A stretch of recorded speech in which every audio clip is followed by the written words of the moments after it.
I know, that's why I was confused. Yeah.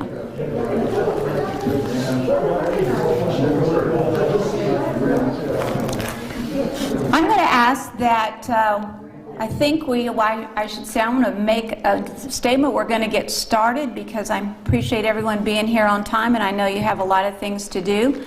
What I would like to do is ask the following people to come up and do a 6 feet distancing beside me because you're part of our leadership team and you're here today. So Colonel Byrd from Goodfield Air Force Base, Caitlin Brosh from ASU, Whitney Wood from SAISD, Sam Spooner from ASU, Walt Koning from the Chamber is here with us today, and absolutely Nora Perry from Shannon, representing both Shannon and our new Shannon South campus. And then I think we have, Judge Floyd is sick, so we have Nate, who is going to represent Judge Floyd and the county today.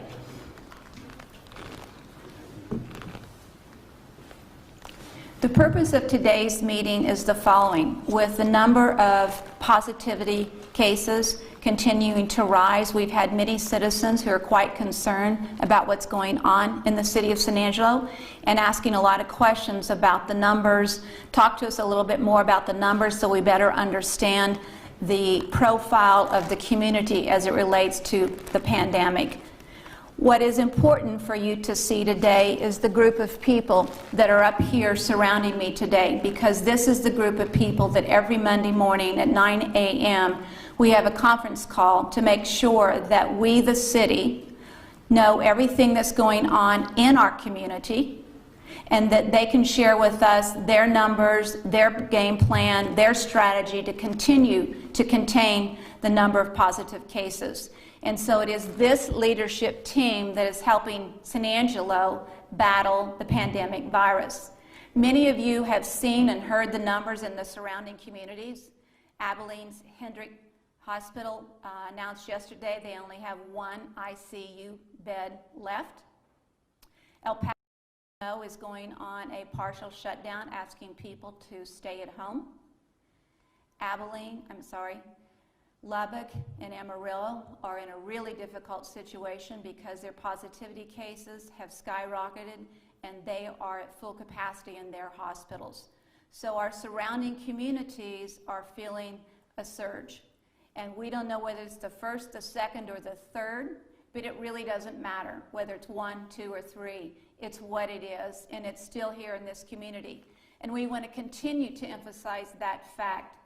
The pandemic COVID-19 virus has not gone away. And I hear every day about people saying, I'm so tired of the COVID-19.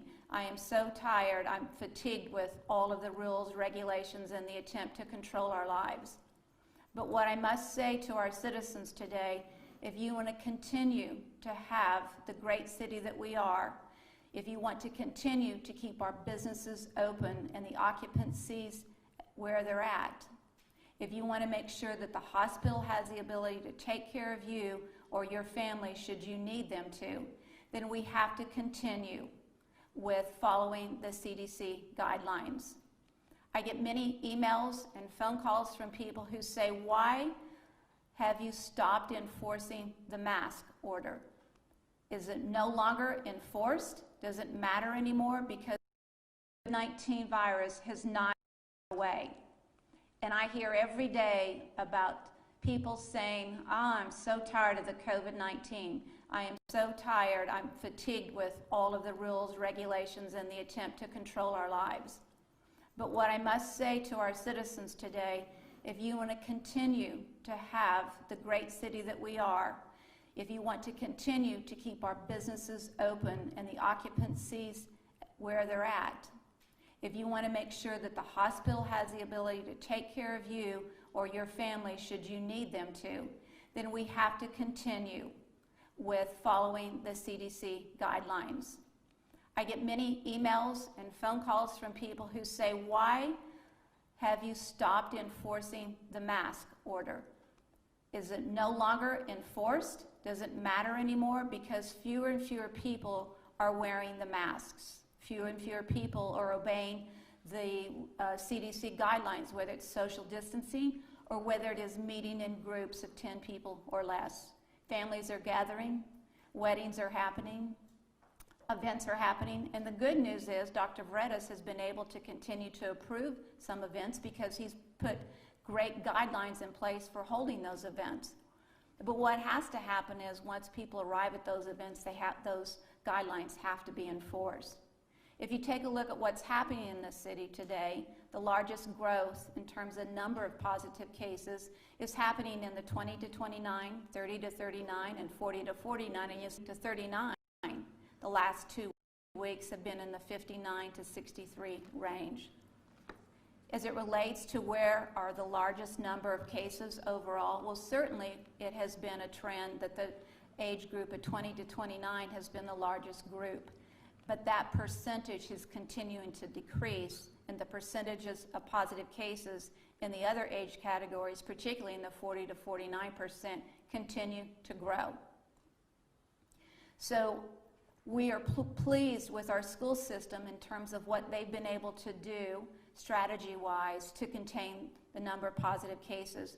Most people expected when the schools opened back up that in fact it would be the 0 to 19 age category where we would see the highest number of cases and a tremendous growth in that area, and that's not true. I want to say to our business community, we need you to help us enforce the rules and the regulations. We know you're tired of asking people to put on the mask when they enter your business. We get it. But I also know you want to keep your doors open. You don't want to have your occupancies reduced. You want to continue to operate and serve the community and continue to be able to provide for your family. And so it is our business community that can have a positive impact on us. But again, it is the community, the citizens that have the greatest ability to help us continue making San Angelo the better community in West Texas. We need to do that. It is in our hands. It is about committing to personal responsibility. It is about having respect for your fellow citizens. It is about having the courage to say, no, we're not going out tonight, or no, we're not going to that family reunion, or no, we're not going to do whatever the event is. We do want our lives to go back to normal. We all want that. We all want an opportunity to not have to follow the CDC guidelines. But the reality is the following: unless we continue to follow the CDC guidelines now, we're going to have this pandemic and the growth in our positive cases continue. And what we need to be doing is reducing the number of positive cases. And yes, you can say, in fact, that the largest number of deaths are in the 70 and older category. But remember, their death is a result of somebody infecting them and them testing positive. It doesn't mean that they are the ones who were the reason they have COVID-19. They got it somewhere. And yes, we know that the age group is where the death rate is coming from, but we also know grandparents deserve a good life too. We know that our aunts and uncles deserve an opportunity to meet with the family and not worry about it. It is in our hands. It is about personal responsibility. It is about making sure you believe enough in this community to do the right thing. And so we are asking you today to continue to follow the CDC guidelines. We don't want to get to the point where our hospital capacity is at a rate where we are in trouble. And right now, I believe our COVID number of hospitalizations is around the 36, 37. It's been consistent for about 2 weeks. And I believe that's somewhere around the 6% rate. I'm looking for a head to confirm that. I don't see that head nodding. Yes, okay, so yes, it's about 6%. So we're in a good spot right now, everyone. Compared to our neighboring cities, we're great. But let's stay in that positive, great space. And we can do that if we continue to follow the CDC guidelines. I've gotten to the point the mask just feels normal to me. In fact, I worry when I start reaching up and I don't find the mask there because it feels like it's like my earrings. It's like a part of my life now. And that is a part of our life right now. So do the right thing, citizens. Help us. We need your help. And that's what today's press conference is about, is asking for the citizens' help to continue to work towards reducing the number of positive cases on a weekly basis. We're at 13.7%. Last week we were at 10%. And the governor has said any rate over and above 15%, any positivity rate over and above 15% is a cause for concern. Well, we're on that line. We're really close. The judge has been given the authority that should our hospital capacities go up beyond 15%, he has the right to start closing businesses, occupancies, etc. And we don't want to put the judge in the position of having to make that tough decision. So with that, I am going to open up the floor for questions and comments, and I have this leadership team with me. Dr. Vretis is over here. He might want to offer a few words and certainly have an opportunity to ask him some questions. Dr. Vretis? Thank you, Mayor. I've got to agree with what the mayor said. We look like we're in a pretty good position now, but what happens to us this next week, this next month, is really determined by what the citizens do. It's not so much what the government does, it's what you do as citizens. And I can't emphasize enough how important it is that you do the stuff we've said all along. You wear your mask, you wash your hands, you social distance. There was a recent study out of Kansas, kind of a happenstance study. The governor of Kansas mandated statewide you must wear a mask. But each county government was able to either say, yes, we're going to go along with that mandate or not go along with that mandate. And only 20 counties actually went along with that mandate. So they look at the COVID positivity rate in the counties that have masks on and the counties that did not wear a mask. And if the counties that do not wear a mask have twice the positivity rate of the counties that do wear a mask. And this is in Kansas. You know, I never thought I'd say let's look to Kansas. Well, I'm from Kansas, so there you go. Yeah. And they actually, I think it's the London School of Medicine that actually looked at cell phone records of the people in Kansas so they can tell how people move around within the state, within the city. And people are moving around the same amount in the counties with mask and without mask. So the only real big difference between the high rate and the low rate of COVID is whether people were wearing a mask. So wear your mask. You know, I'm tired of wearing a mask. I have to wear 2 masks at work. If I go in to see a COVID patient, I've got to have a full face mask on, gowns and everything. I'm so over COVID. But you know, COVID's not over with us yet. So you've got to treat it like your life depends on it, like your neighbor's life depends, like your parents' life depends on it, because it really does. It's up to each and every one of us to wear our masks, to do the socially responsible thing. Sometimes I hear people say, well, you know, the people that are dying are the old people. And yeah, as a rule, most of them are older than the general population. But these are the same people that a year ago were talking about how pro-life they are and how they were against euthanasia or anything like that. And now all of a sudden it's like these old people's lives aren't important anymore. It seems like their moral compass is taking a hard left turn. It's up to us to watch out over everybody in our community and do our part. Okay. Thank you. Thank you, ma'am. Yes, Joe. I have a handout for my questions. And these are questions that I'm Joe Hodges, Angelo Mayor. This is the city publishing. I'll put it right here. Thank you. They published the chart. You want to open a copy? Here, go get the standard time. They published a chart of the daily COVID positive test rates all the way up to, from the beginning of this pandemic back in March all the way up to today. The thing our readers want to know is, why is it that the mask mandate, which happened right before the first big bump there, doesn't appear from this data to have affected the COVID infection rate? Well, I can answer that in combination with Dr. Vretis. Sure. Right. Because the reality is that if you follow the mask order, you will see that there was very strong compliance with wearing a mask in all of our big box stores. very strong compliance, and in most retail stores.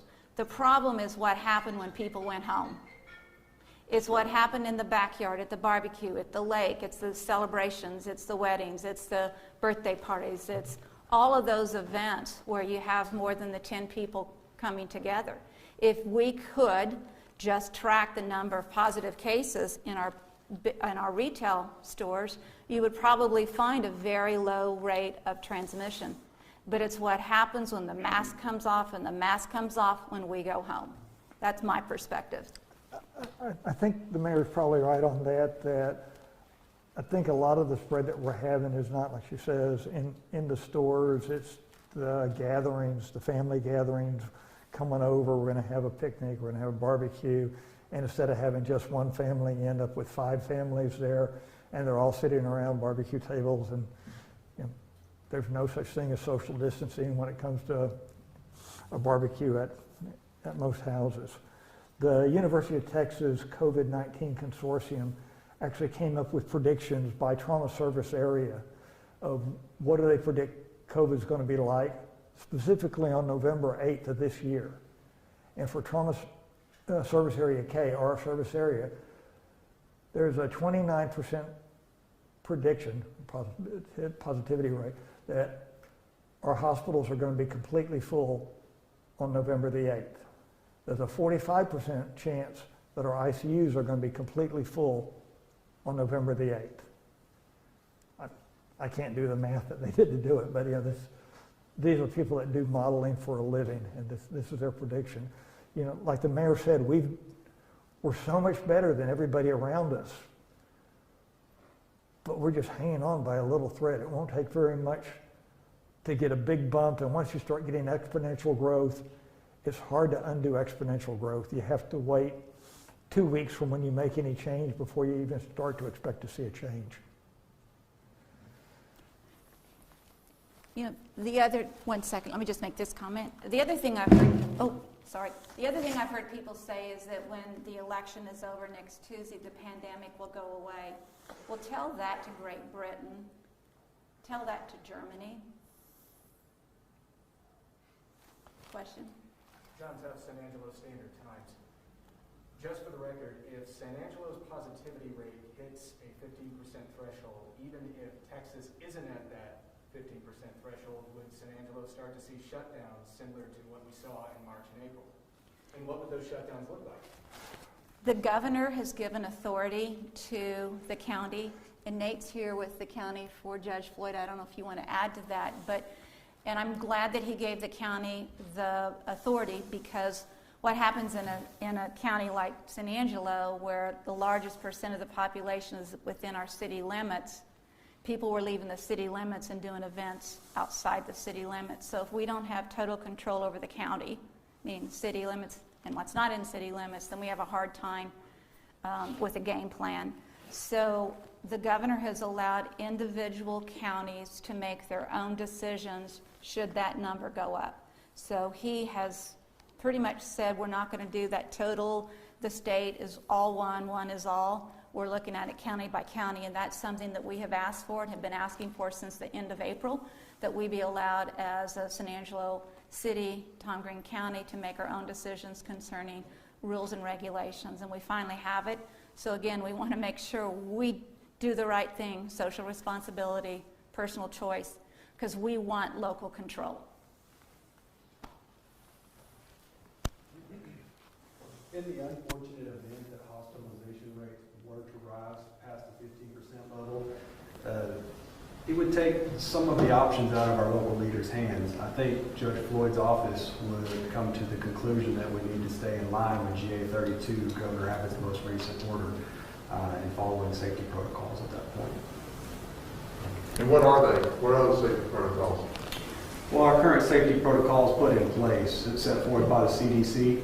So if we continue to follow those protocols, then I think that we should see a decrease, or at least stabilize with our hospitalization rate.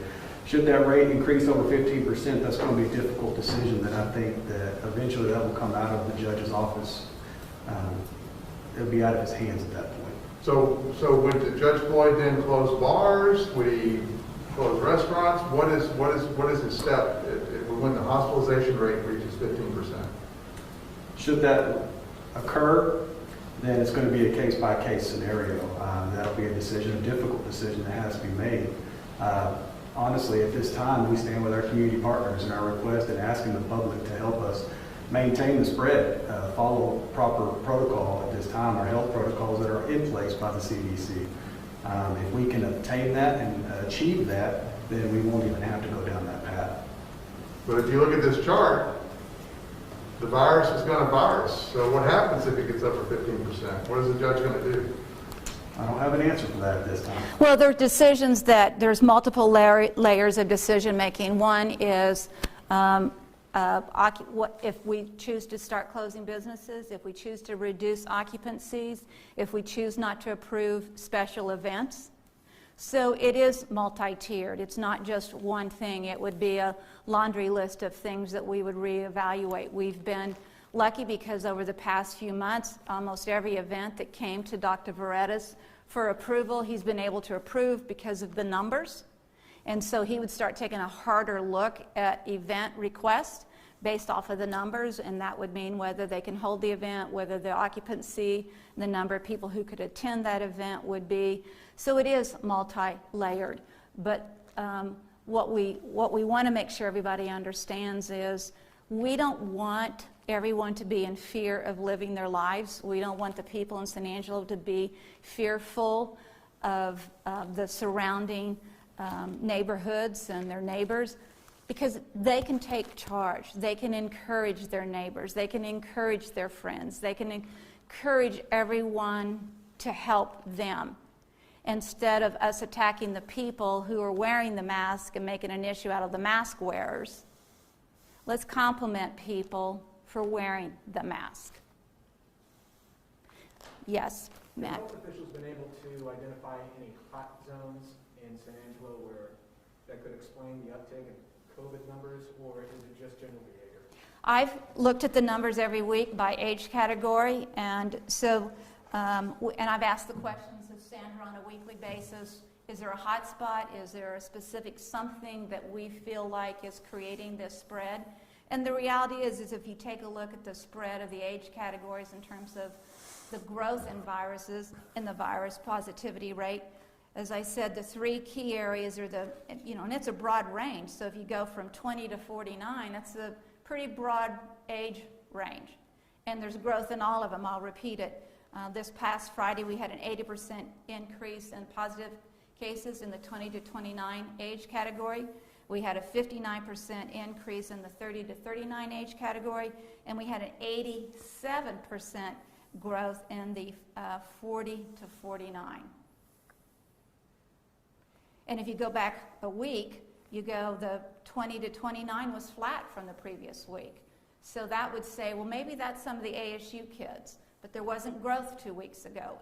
If you look at the 30 to 39 age category, it was 63% growth. So depending on week by week, but there's no one hot spot. It's not about the kids going back to school. It's not about ASU going back to school. It's not about the bar singularly being open.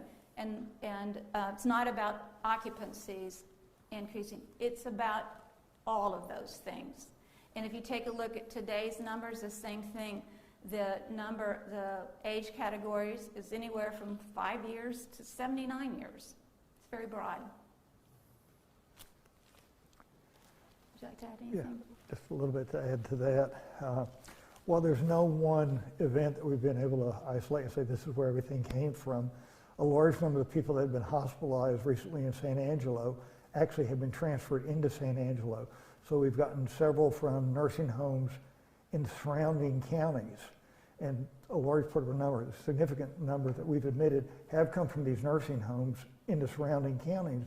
But you've got to remember that this is our normal service area. These are people that we normally take care of, these counties. And I think the governor's order isn't just 15% in our county, it's 15% in the whole trauma service area. And that's where our actual numbers come from. So the cases that are hospitalized at other smaller hospitals, they still count towards our overall number for our trauma service area. But I think locally our hospitalized numbers came from A large number of them came transferred in from other counties, from other nursing homes. Joe? If the infection rates are going up, but the hospitalization rates are staying relatively static, right around that 6%, doesn't that indicate that maybe we're working toward herd immunity kind of thing? It's not that big a deal. Yeah, I'll second this with, on Saturday, Brad Holland and Hendrick handed out this clarion call saying we don't do something up here in Taylor County, we're going to be overrun, our hospital's going to be overrun.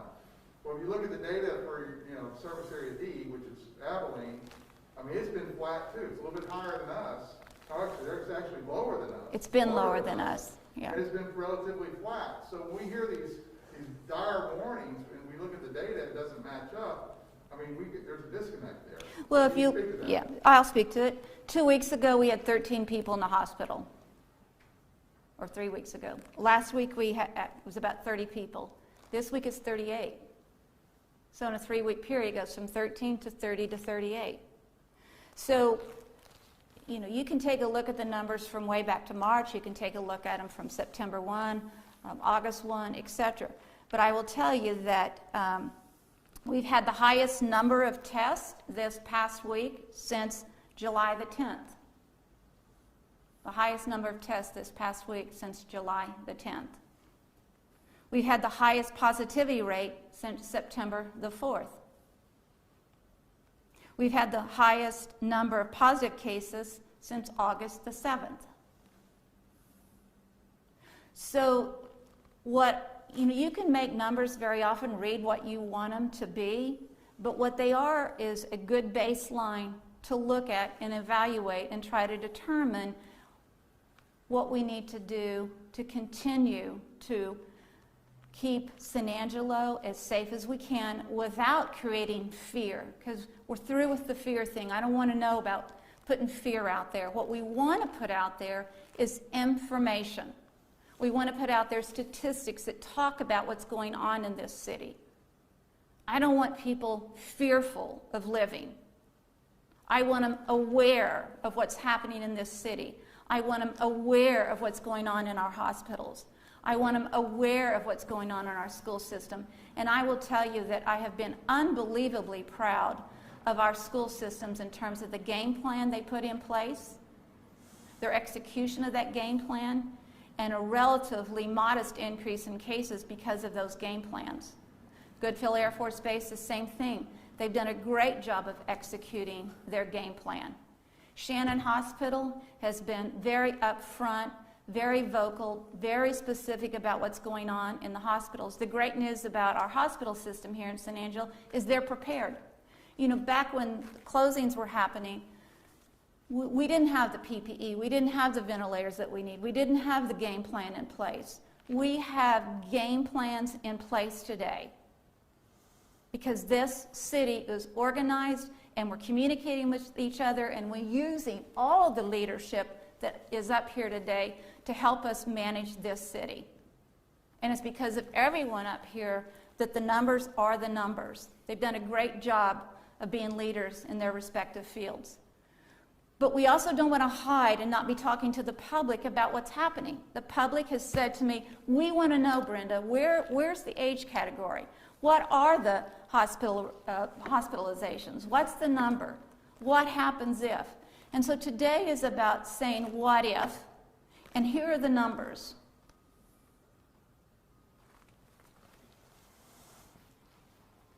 Yes? So, Matt Turnbull, San Angelo Live. So, earlier you made a scenario about the November 8th, where the hospitals may fill up or may be full and the ICU may be full. Do we have, what is kind of the game plan if that does happen, and what will those numbers actually be? Do we have a total capacity number? I can tell you what their numbers were from their, if you give me a second here, because my mind's not good enough to remember all that.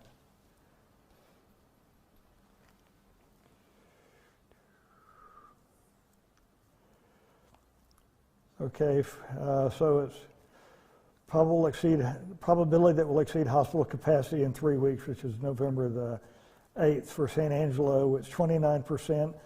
The projected COVID-19 hospital census on that date was 118 with a rate that varies from 21 up to 752.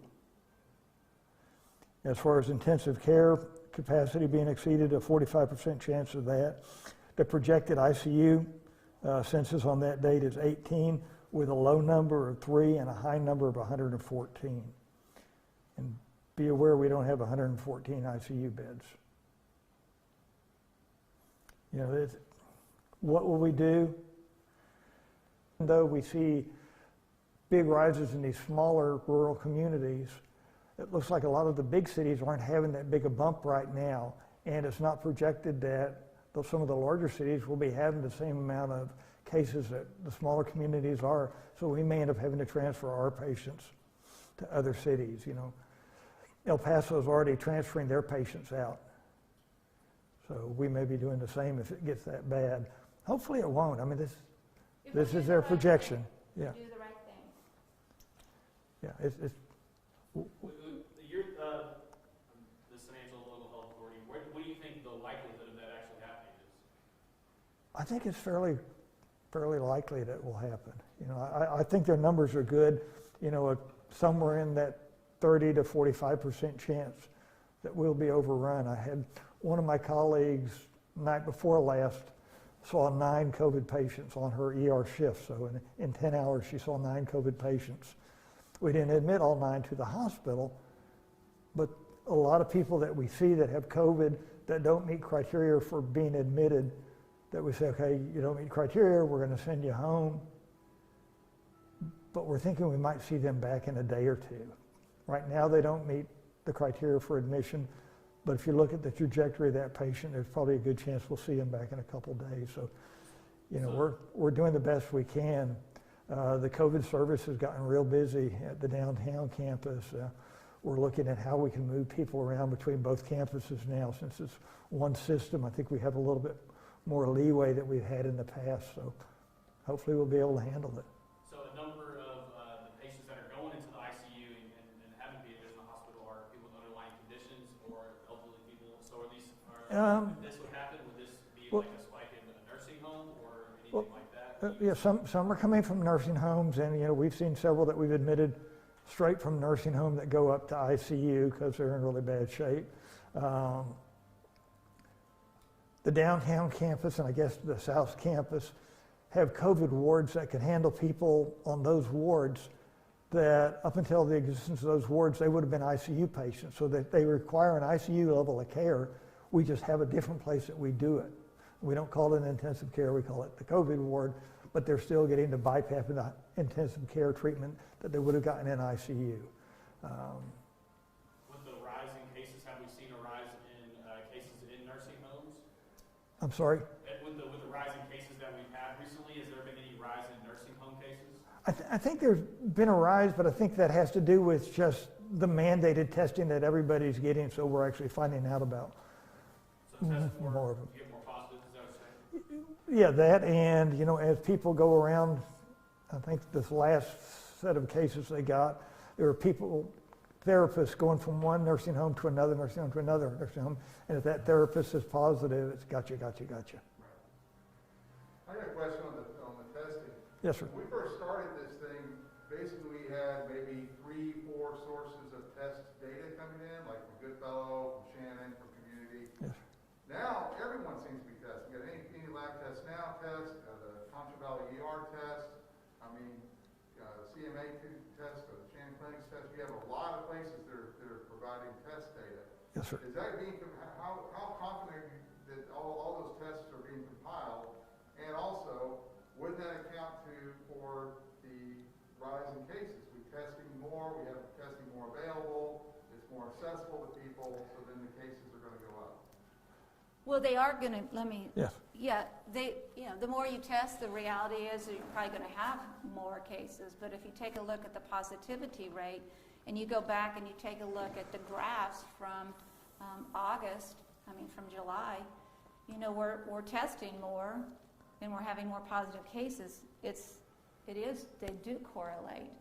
But the reality is the following is that they're the numbers. So, you know, you got to take a look at the numbers and how many people have tested positive. So The other positive thing is the turnaround on tests. Today, most results are back in 1 to 2 days.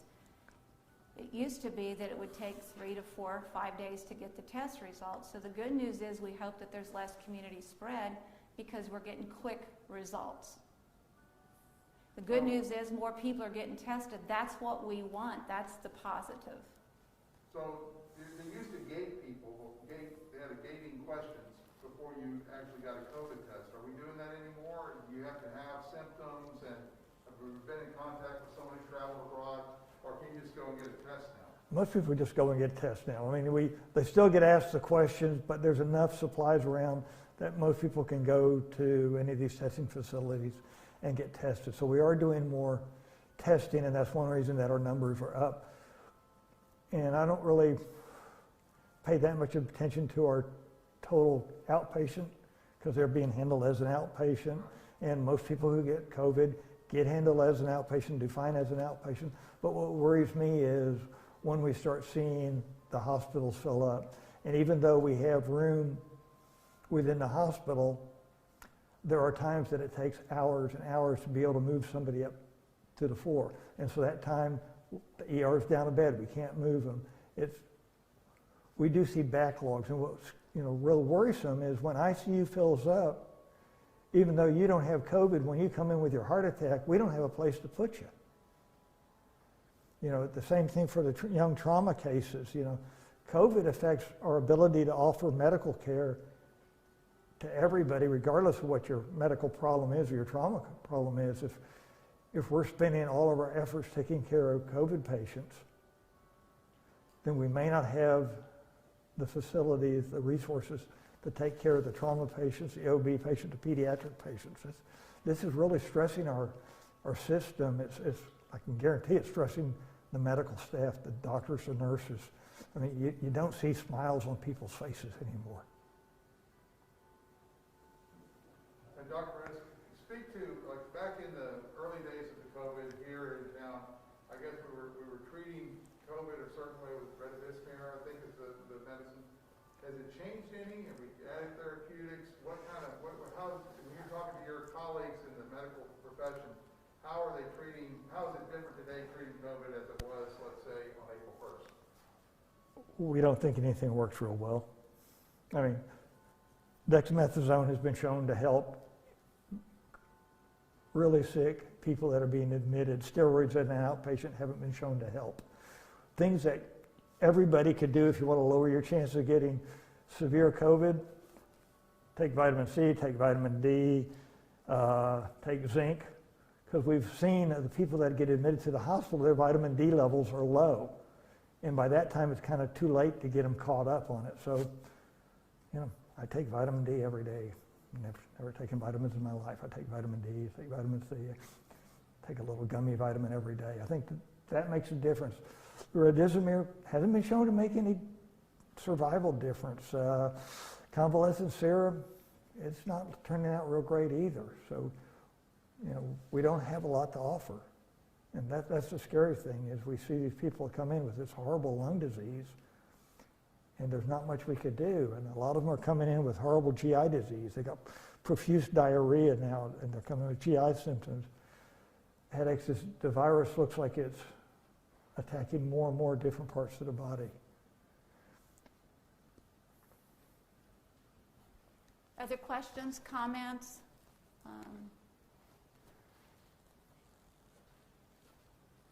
Okay, thank you all for being here, and we'll try to do this on a more regular basis, so as statistics change, that all of you are well informed about the numbers, strategies, etc. So we appreciate what you can do to get the message out there that we need every citizen's help. We need people to take social responsibility, follow the CDC guidelines, and let's keep San Angelo healthy and safe. Thank you.